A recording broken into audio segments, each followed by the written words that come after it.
The top stories tonight in Y News. Despite having no approval from health authorities, a Filipino lawmaker receives 2 COVID-19 booster shots of different vaccine brands. What do experts say about mixing and matching vaccines? And will there be persons held liable for such action?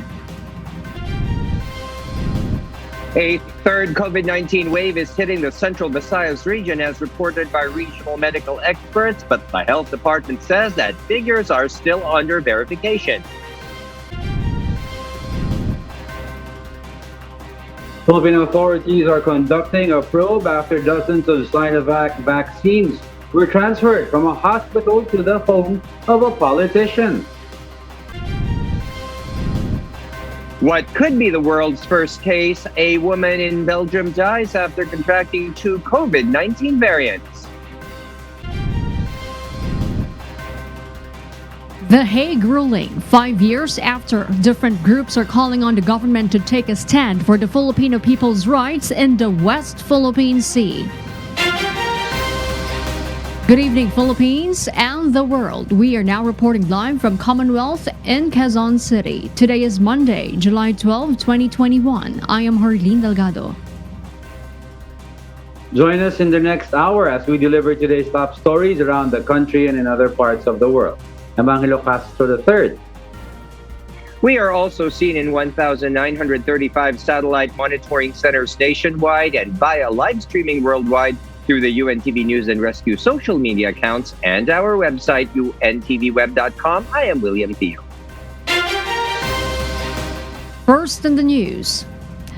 We begin our story tonight with a confession from a lawmaker, San Juan City Representative Ronaldo Zamora, saying he has received not just 1 but 2 COVID-19 booster shots from different vaccine brands. Health authorities from the government said they were not informed with the Solon's action and does not recommend taking booster shots. Our health correspondent, Aiko Miguel, explains to us live. So, Aiko, why did Representative Zamora take the booster shots and who gave this to him? Harleen, according to San Juan City Representative Ronaldo Zamora, he was advised by his doctors to take 2 COVID-19 booster shots since he is immunodeficient. Immunodeficiency is a failure of the immune system to protect the body adequately from infection. And according to Zamora, he first received 2 doses of Sinopharm last December, which is ahead of the government's vaccination program. He later received 2 doses of Pfizer COVID-19 vaccine. Congressman Zamora, December, nakatanggap na ng 2 Sinopharm sapagkat sinabihan ako ng mga doktor, Congressman, you are immunodeficient. Baka dapat mag-booster shot kayo. At kung mag-booster shot kayo for your third, gawin na ninyong 4 para sigurado. Sana hindi ako naririnig ni Secretary Duque. Harleen, the Department of Health stands firm that booster doses of COVID-19 vaccines are not yet recommended in the Philippines. Aside from the fact that there is no enough evidence in science to support that booster shots should be used, the country is also facing vaccine shortage. Here is Undersecretary Maria Rosario Vergere, the spokesperson of the Department of Health.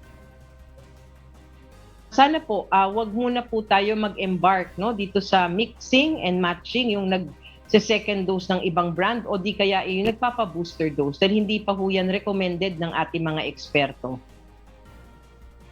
Undersecretary Maria Rosario Vergere also said majority of the Filipino population should be first inoculated, and Filipinos should also trust the efficacy of Food and Drug Administration approved COVID-19 vaccines. Katulad ng paulit-ulit naming sinasabi, let us give that chance for everybody to get vaccinated first before we think of booster doses. Yan pong booster doses, kapag may science na, may ebidensya ng kompleto, ay ipapatupad naman po natin. Pero sa ngayon na wala pa, let us have this kind of protocol. Let's align with the protocols at yan po muna ang ipatupad natin. Vaccine expert and executive director of the Philippine Foundation for Vaccination, Dr. Lulu Bravo, also believes that experts should thoroughly study it before recommending it to Filipinos. ang dapat magbibigay ng rekomendasyon ay ang FDA. Kailangan pag-aralan yan ng ating mga experts, vaccine experts. Hindi dapat yung kumpanya or yung business entity ang magsasabi niyan, di ba? Dito sa atin, ganyan din. Wag nating pangungunahan. Kailangan tiyakin muna natin na naimbestiga yan ng ating mga vaccine experts before any recommendation is being done. Harleen, according to the DOH, the vaccine experts panel will issue a more concrete study from a vast study of international experts on the use of booster shots and mix and match of COVID-19 vaccines. And that is the latest live. Back to you, Harleen. Aiko, are there possible sanctions that medical workers may face if they will continue in giving COVID-19 booster shots without the approval from the government? Harleen, the health department has not given details of the possible sanctions, but healthcare workers are warned that they can be held liable for their action. This is when they will administer COVID-19 booster shots. Health Undersecretary Maria Rosario Vergere also said or reminded doctors and health workers that vaccine emergency use authorization from the Food and Drug Administration does not include the use of an additional or booster doses of COVID-19 vaccines, Harleen. Thank you, Aiko Miguel, reporting live. Meanwhile, the government's pandemic response task force has recommended to the president to include Indonesia in the Philippines' travel restrictions. Rosalie Cos will tell us why. Indonesia is now short on oxygen as it battles a devastating spread of highly infectious Delta variant. Presidential spokesperson Harry Roque said the Interagency Task Force Against COVID-19 has recommended to President Rodrigo Duterte to include the neighboring country to the list of nations where the Philippines imposed travel restrictions. Ang makukumpirma ko lang po ay meron na pong rekomendasyon ng IATF at inaantay lang po natin ang desisyon ng ating presidente. Currently, passengers coming from 7 countries, including India and United Arab Emirates, are not allowed to enter the country due to more transmissible coronavirus variant, and this is effective until July 15, 2021. However, Filipinos who are under the repatriation program of the government and private sector are exempted from the travel restrictions. Meanwhile, the government is also looking for ways to assist Indonesia in its difficult situation. Inausap din po natin sila kung sino ang may extra capacity ngayon na pwedeng mag-supply sa Indonesia. So far ho, nakakuha kaming 2 possible suppliers. So yun po ang pwedeng maitulong natin. Some countries have already extended help to Indonesia, such as the USA and Singapore. President Duterte is set to meet the IATF tonight, but it is still unsure if he will decide on the recommended travel restrictions by the IATF against Indonesia. Rosalie Cos, UNTV News and Rescue. We serve the people, we give glory to God. The Department of Health Central Visayas has declared a third wave of COVID-19 infections in the region. But the DOH main office says they have yet to verify the report. Aiko Miguel explains why. The Health Department Central Office cannot just conclude and declare whether the surge of COVID-19 cases in Central Visayas is already on a third wave of COVID-19 pandemic. According to Department of Health Undersecretary Maria Rosario Vergere, they have to thoroughly look into this. They will also have to check the data of the Regional Health Office in Central Visayas. For the Central Visayas declaration or pronouncement, makikipag-usap tayo sa kanila regarding this matter. Although we have verified their numbers already, ganito po na meron silang mga granularity in their analysis. Nakita nila that in specific areas in their region. Also, the DOH says variants of concern may be the reason of the COVID-19 surge in the region. But there are also various factors why there are rise of cases in high areas in the country. Kapag may mga pagtaas ng kasos sa isang lugar, ang variants of course would always be a major factor. Pero kailangan isipin natin multitude of factors lagi. Naandyan yung mobility, naandyan yung border controls, naandyan yung compliance to minimum public health standards, naandyan yung safety protocol sa mga workplaces at saka establishments. So lahat ng ito contributes to our drivers of increase in the number of cases. Currently, there are 80,551 COVID-19 cases in Central Visayas. 75,169 have recovered, and death cases are at 2,238. Aiko Miguel, UNTV News and Rescue. We serve the people, we give glory to God. The Philippines recorded 5,204 new cases of novel coronavirus disease for COVID-19, pushing the nationwide case count to 1,478,061. In its latest bulletin, the Department of Health, or DOH, said that the number of active cases in the country is down to 49,128. Of this, 89.6% are mild, 4.7% are asymptomatic, 1.72% are moderate, and 2.5% are severe, and 1.5% are in critical condition. The DOH also reported that the total number of recoveries climbed to 1,402,918 after 5,811 more patients recovered from the disease. The death toll rose to 26,015 with 100 new fatalities. The DOH noted that 8 laboratories failed to submit data on time. Meanwhile, the overall global COVID-19 caseload has topped 186.8 million, while the deaths have surged to more than 4 million, according to the Johns Hopkins University. In its latest update, the university's Center for Systems Science and Engineering, or CSSE, revealed that the current global caseload and death toll stood at 186,800,826 and 4,031,654 respectively. The US is the worst hit country with the world's highest number of cases and deaths at 33,853,948 and 607,156 respectively, according to the CSSE. In terms of infections, India follows in second place with 30,874,376 cases and 408,764 deaths. In terms of deaths, Brazil comes second with 533,488 fatalities.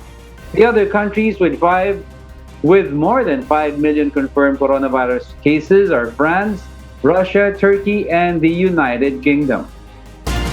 For those watching our 24/7 live streaming on YouTube, please click the subscribe button you see on your screen and ring the bell for notification. You may also follow us on Facebook. The Philippines marks today the 5th year since the Permanent Court of Arbitration at The Hague, Netherlands, favors our claims against China in the disputed waters of the West Philippine Sea. But years have passed, Chinese incursion remains. A newly launched group that aims to promote the country's sovereignty offers strategies to enforce the ruling. Nel Maribuhok explains why. The Citizens Alliance for Life and the Law of the Sea, or Call of the Sea, which is comprised of multi-sectoral organizations, has called on the government to enforce the 2016 Hague ruling. The group, headed by former Senator Joey Lina, calls on the national leaders to speak with one clear voice on the issue. What we must now need moving forward is for us Filipinos and our national leaders to speak as one, with clear, unmistakable, consistent, and emphatic voice on the enforcement of the arbitral award. According to former Supreme Court Senior Associate Justice Antonio Carpio, the Philippines may sponsor a resolution in the United Nations General Assembly urging China to comply with the arbitral award. Also based on the Constitution, only Filipino fishermen have the rights to the country's exclusive economic zone.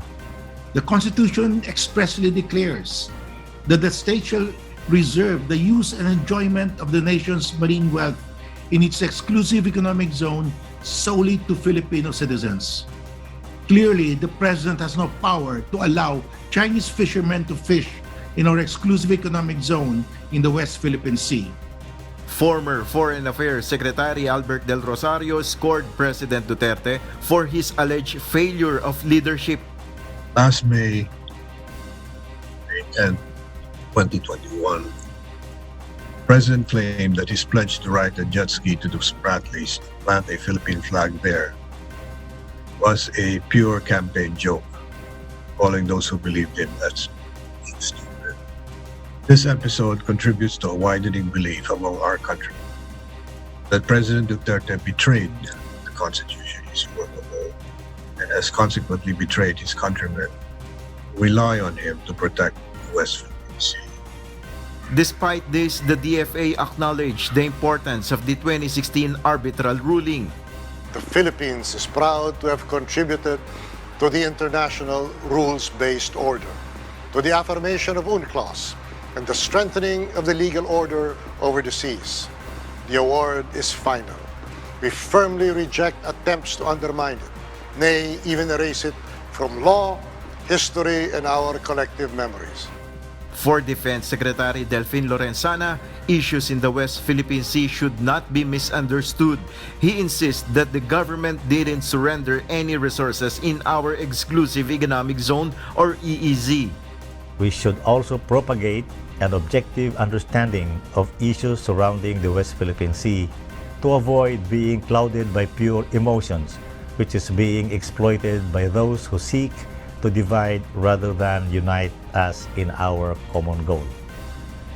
On the economic implications of the issue, we need to consistently acknowledge that the natural resources within our EEZ are for our exclusive exploitation. Meanwhile, the United States of America reaffirmed its commitment to defend the Philippines against any armed attack in the South China Sea. In a statement, Secretary of State Antony Blinken called on China to stop aggressive and provocative acts in the disputed waters. Meanwhile, the intrusion of Chinese ships in the Philippine maritime boundaries brought ecological damage by dumping raw sewage. A report from the US-based firm Similarity. Coral reefs in Union Banks in the Philippine EEZ that are being damaged, and part of that damage is the sewage that these anchored ships, more than 200 of them, are dumping into that reef water. According to Liz Dare, the co-founder and CEO of Similarity, human activity in the Spratly Islands is significantly damaging the coral reefs, which could kill fish stocks in the South China Sea, which millions of people in the region depend on. Nel Maribuhok, UNTV News and Rescue, we serve the people, we give glory to God. A group of lawyers warned certain loopholes on the Supreme Court approved rules requiring law enforcement to use body cameras while serving warrants. Dante Amento tells us why. National Union of People's Lawyers or NUPL President Attorney Edri Eulalia doubts whether law enforcers will fully comply on the newly promulgated Supreme Court rules over the use of body-worn cameras during service of warrants. Eulalia particularly points out the time when to activate and deactivate the cameras. Under the rules, body-worn cameras must be activated for recording upon the arrival at the place of search or arrest. Meron din yung usapin na kailan pwedeng patayin kasi may nakalagay doon. Pagkausap yung confidential informant, papatayin. Paano kung yung confidential informant gawa-gawa lamang o kaya talagang kakampi nila o kasama nila. The rules also oblige law enforcement agents to have at least one body-worn camera and one alternative recording device which are capable of continuous recording for 8 hours. Eulalia explains authorities may insist that the camera has malfunctioned or low of battery, and it is not specific in the rules who will use the body cam. Hindi naman nakatukoy. Sino magsusuot? Paano kung 23 po yung sumusugod na batay sa karansan ay gano'n nangyayari at madaling araw, pangatlo, ay kailan talaga i-on? Diba? Kasi may karanasan kami na may nauuna, alauna na madaling araw, pero yung magsi-search ay alas 2, alas 3, nagawa ng mga milagro. though the NUPL believes it is a good effort by the court which will balance rights and protection between the people and the authorities. The rules aim to deter excessive use of force. Sana tumalima ng maayos at sincero. Kasi kung tatalima yung mula sa ground hanggang sa officers, ay naku, maganda kasi ang mahuhuli lang talaga yung mga may kasalanan at mapaparusahan. Meanwhile, the Philippine National Police acknowledged the Supreme Court for crafting such legal framework for the use of body-worn camera. PNP Chief Guillermo Eliazar said they have created a technical working group to study the implementation of the rules. Dante Amento, UNTV, News and Rescue. We serve the people. We give glory to God. Meanwhile, 72% of health workers and medical frontliners included in the A1 prioritization group are now fully vaccinated against COVID-19, according to the National Vaccination Operations Center. Meanwhile, the country expects the arrival of the first batch of U.S.-made J&J COVID-19 vaccines this month. Marvin Calas reports. The national government still needs 28% to reach 100% fully vaccinated healthcare workers and medical frontliners in the country. Data from the National Vaccination Operations Center shows that 1,785,129 healthcare workers were vaccinated with first dose, while 1,208,667 healthcare workers are fully vaccinated.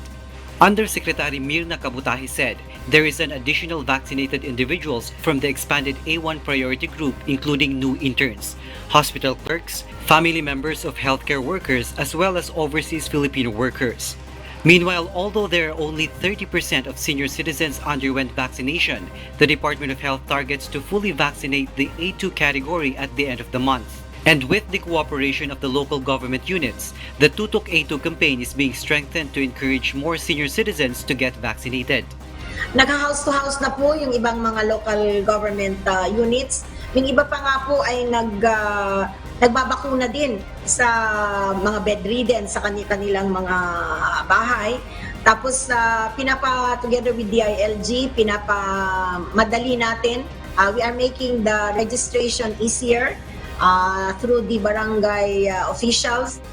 The Department of Health announced the expected first shipment of Johnson & Johnson COVID-19 vaccines from COVAX facility on July 19. And in accordance with the National Task Force's directive, 100,000 doses of J&J vaccines will be allocated per region exclusively for senior citizens and persons with comorbidity. Ang priority natin ay A2, karamihan yan at A3.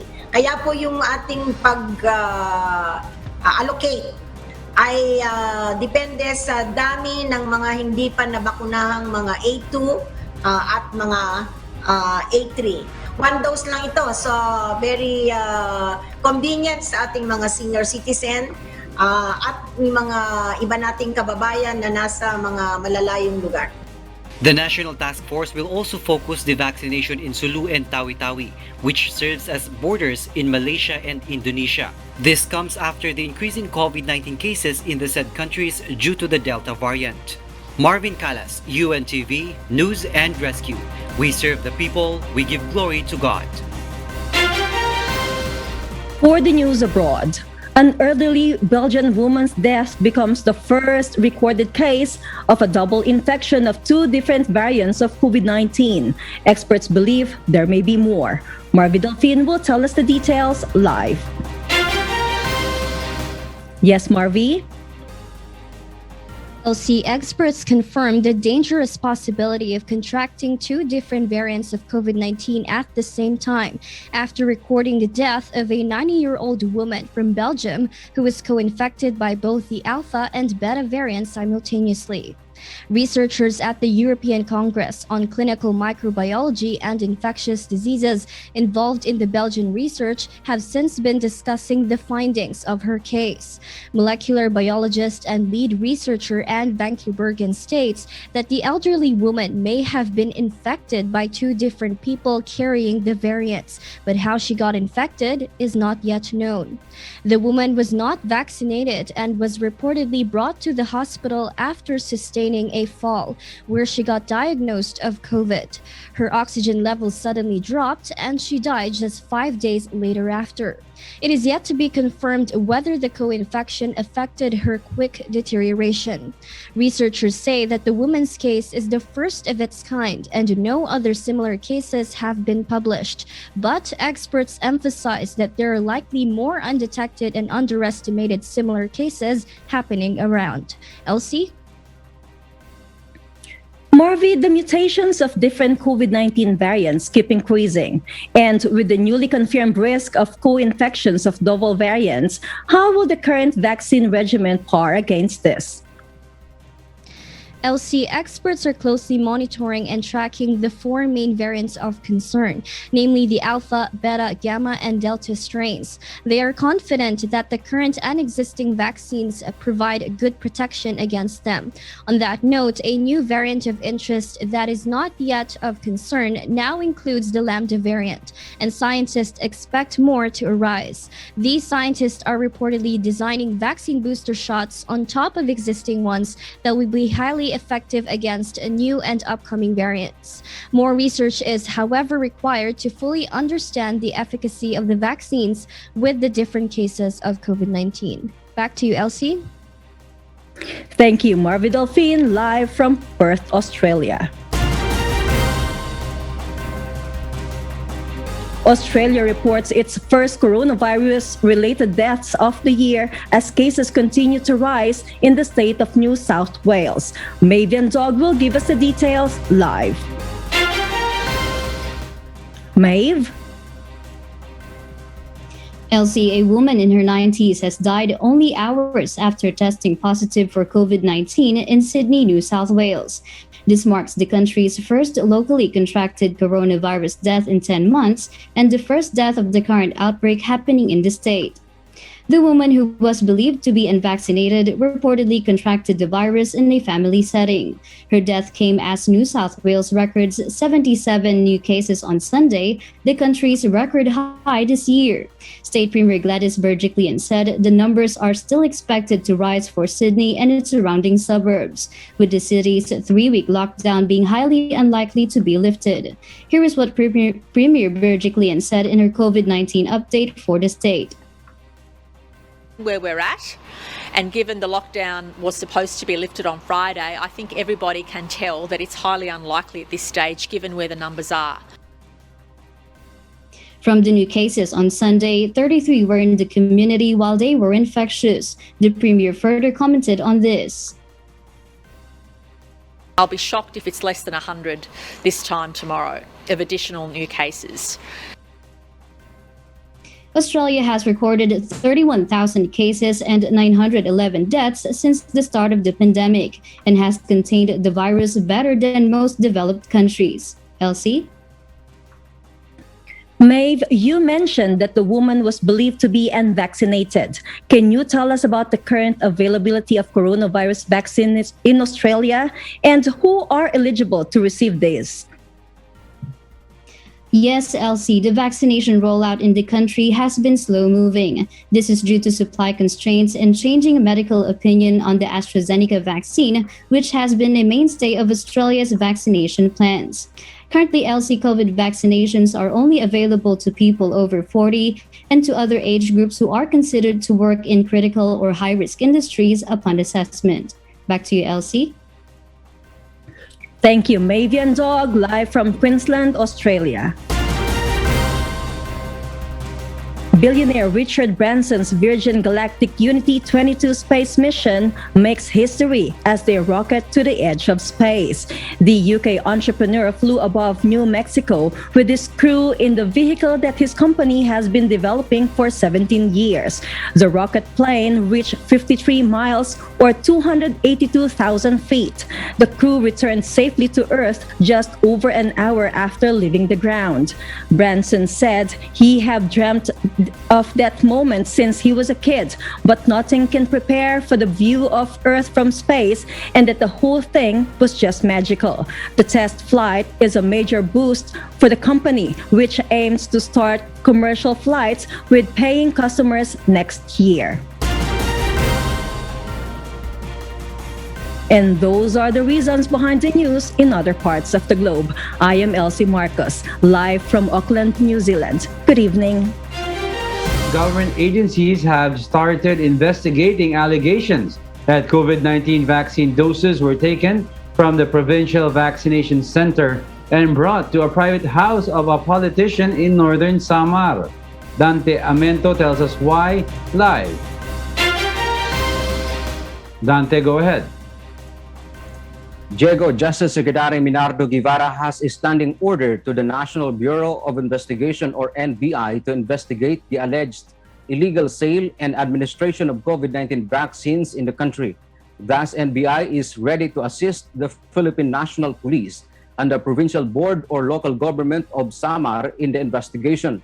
This is after reports surfaced about the transfer of more than a dozen doses of COVID-19 vaccines to a politician's house, which were allegedly inoculated to the politician's security escorts. Meanwhile, DOH spokesperson Undersecretary Maria Rosario Vergere asks the public to be vigilant over the supply of vaccines.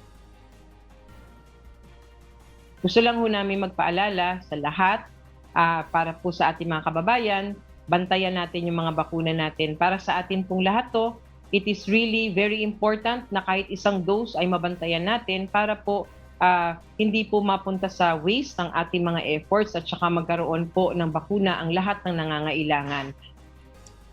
DOH also warns local government officials and asks their cooperations to avoid such incident which will affect public trust. Para naman po sa ating mga local government officials, sana po ay tayo po ay magtulong-tulong. Iwasan po natin na magkaroon ng mga ganitong pagkakataon dahil nawawalan po ng tiwala ang ating mga kababayan kapag mayroong mga ganitong reports. Yusek Vergere adds they are now investigating the report to verify its veracity. We are trying to verify these reports. Hindi ko pa masabi kung ito ay totoo o hindi. Kailangan pa rin po namin ma-receive ang official report so that we can act on it. Diego Curti, there is no existing rule or order that allows a vaccination rollout to be conducted in private area or setting. And that's the latest live. Back to you, Diego. Thank you for that report, Dante Amento. The palace has defended the interagency task force's decision to allow kids age 5 and above to go outdoors in limited areas. Meanwhile, the Metro Manila Council is set to release its guidelines for the implementation of the new policy. Arlene Delgado explains why. Because of the threat of the Delta variant and the absence of vaccination among children, there are concerns on the latest issuance of the Interagency Task Force allowing children aged 5 and above to go on limited spaces outdoors. Presidential spokesperson Harry Roque admits that the threat remains, but argued that the decision was backed up by medical experts and promotes the well-being of kids. Kahit sino, ikulong mo sa bahay ng mahigit 1 taon, magkaka-epekto po yan sa mental health. Kaya nga pong ating dahilan kung bakit pinayagan ng limitadong lumabas sa mga outdoor areas ay dahil kinakailangan i-promote ang well-being ng mga bata, lalo na ang kanilang mental health. Now, hindi natin sinasabi na wala ng banta, meron nga po. Kaya kinakailangan supervise pa rin ng mga adults, kinakailangan ang pag-obserba ng minimum health standard at ulitin ko po sa mga open air areas lang po yan. Metro Manila Development Authority or MMDA Chairman Benhur Abalos says the Metro Manila Council is set to release the guidelines for the policy this week. He says this will only serve as a guide to Metro Manila mayors in implementing the directive. Iba-ibang demographics ng bawat LGU. May LGU na maraming park, maluluwang, meron iba masisikip talaga, no? So at least we're going to come up with a list, medyo mag-guide ang mga tao, no? Kasi gusto nating i-avoid na baka ang conception ay maglabasan lahat yung mga bata, walang kasama. Other Metro Manila cities have initiated its own guidelines. In Taguig City, all minors must be accompanied by a parent or guardian at all times. Allowed outdoor areas and activities include parks, playground, beach, biking and hiking trails, tourist sites, sports courts, and alfresco dining. Prohibited areas are indoor or outdoor buildings and facilities, commercial establishments such as malls and shopping centers, except when obtaining essential goods and services. Minors who will be found in the prohibited area shall be considered loitering and will be penalized under the new normal ordinance of Taguig City. Meanwhile, in Quezon City, 19 child-friendly safe zones have been designated where minors can engage in outdoor activities, non-contact sports, and exercise. In Quezon Memorial Circle, a number of kids can be seen in the area earlier today. There we met 29-year-old Leng, not her real name, together with her 3 kids. She says it was their first time to go to the park since the lockdown began. Masayang masaya nakalabas kahit paano pinayagan naman na makalabas yung bata. Especially may special child ako, mas natuwa siya. Mangayak-ngayak pa nga, munti ka na hindi makapasok. Kasi nga, hindi pa fully vaccinated. However, the QC government says the parent or guardian must be fully vaccinated for additional protection. Mayor Joy Belmonte explains they understand the current vaccine supply shortage. That is why for now, they would only remind and encourage unvaccinated parents to get their jabs. Just added protection talaga. And while we want fully vaccinated, naunawaan ko naman na kung bakit hindi. Pero so far, ang aming ginagawa pa lang, kung may mga nakita kaming random na hindi fully vaccinated, paalala lang. Meanwhile, Navotas City Mayor Toby Tiangco will wait for the MMC resolution. For Muntinlupa, the barangays are now identifying their prospective open areas where minors will be allowed soon. Although there are some already na lumalabas-labas, pero sinisita-sita na po muna yun. Kasi na-excite lahat sa balitang ipinilabas na pwede na silang lumabas. Horadine Delgado, UNTV News and Rescue. We serve the people, we give glory to God. An evacuee in Agoncillo, Batangas tested positive for COVID-19. Despite the threat, the Municipal Health Office limits mass antigen testing in evacuation areas. Asher Cadapan Jr. explains why. The Municipal Health Office of Agoncillo, Batangas says they have been implementing health and safety measures in 8 evacuation centers provided to affected residents of the Taal volcano unrest. This helps them to control any possible spread of COVID-19 while evacuees stay in the facilities. But to ensure that they maximize their supply of testing kits, mass testing in a particular site is being done only when at least one evacuee be tested positive for the disease. Basta't nagkaroon lang kami ng suspect, tapos nag-positive talaga, kailangan i-mask natin. Pero yung isolated cases naman, chinecheck namin negative naman, so hindi na.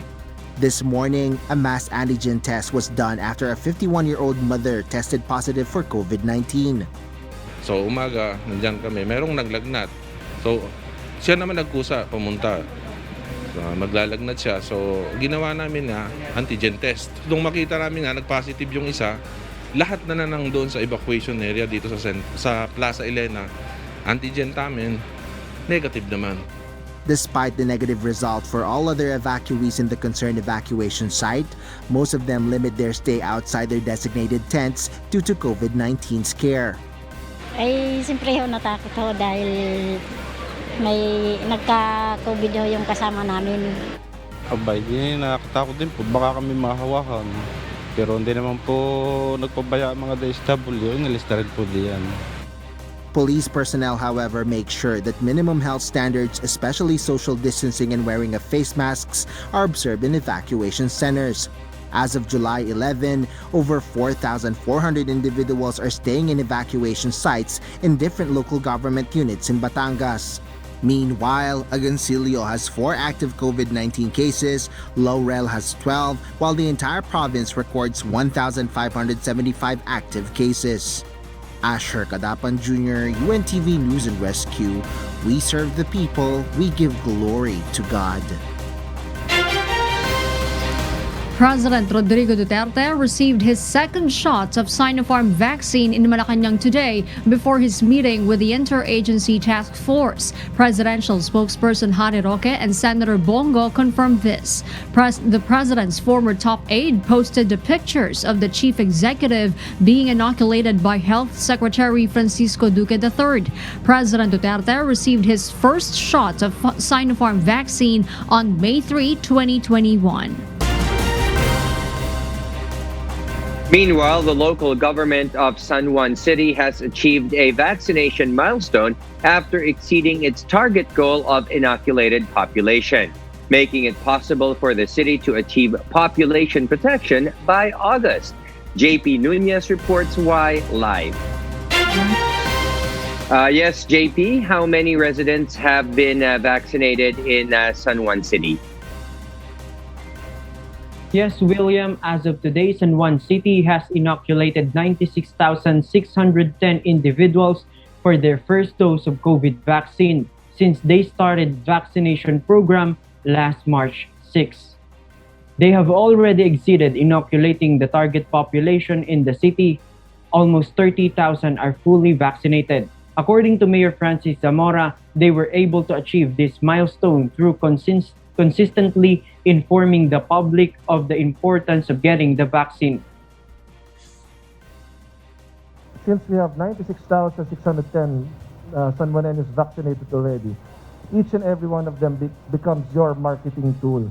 Pag uwi niyan sa kanilang tahanan, sasabihin sa kanilang pamilya, oh nanay, tatay, napukunahan ako. Hindi naman pala totoo na magkakasakit o hihimatayan. Yun, all of these fake news. So malaking bagay kasi na meron tayong actual testimonials from people who have been vaccinated. This August, they will finish inoculating the remaining target population for second dose of vaccine to achieve population protection. Meanwhile, the National Task Force Against COVID-19 encouraged other LGU to follow the city as an example. Hinihikayat natin ang mga LGUs tulad ng San Juan, pag naabot na nila yung 100% ng target population, sana ituloy-tuloy pa rin nila ang pagbabakuna at tulungan nila ang mga kapitbahay nilang mga LGU, pati na rin ang mga probinsya sa labas ng NCR. William, this morning, business establishments in Green Hill Shopping Center were given 100% fully vaccinated seal for those stores whose tenants were fully vaccinated. It was also important for the consumer to know that tenants are fully vaccinated to make them feel safe by getting the protection from the vaccine. Mas dumadami na po yung pumupuntang mga customer, namimili na sila, hindi na sila takot kasi alam nila na yung mga tao dito is fully vaccinated na. Nung nag-announce na kailangan na nating magpa-vaccine, so napansin ko talaga na marami talaga siya nagsibalikan yung mga tenant na galing ng probinsya. So napansin ko talaga na may epekto talaga siya at maraming dumarating na mga tao. So nabawasan yung takot nila dahil syempre pagdating nila dito, alam naman nila vaccinated na dito. Meanwhile, San Juan City has yet to receive its procured 100,000 doses of AstraZeneca vaccines. Mayor Zamora explains that if this will not arrive before they achieve inoculating 70% of target population, vaccines will be given to non-residents who are qualified to get vaccinated. That is our live report. Back to you, William. Yes, thank you very much, JP Nunez reporting live.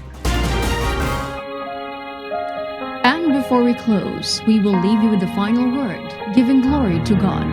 From the book of Psalms, chapter 112, verse 7, it says, "He shall not be afraid of evil tidings. His heart is fixed, trusting in the Lord."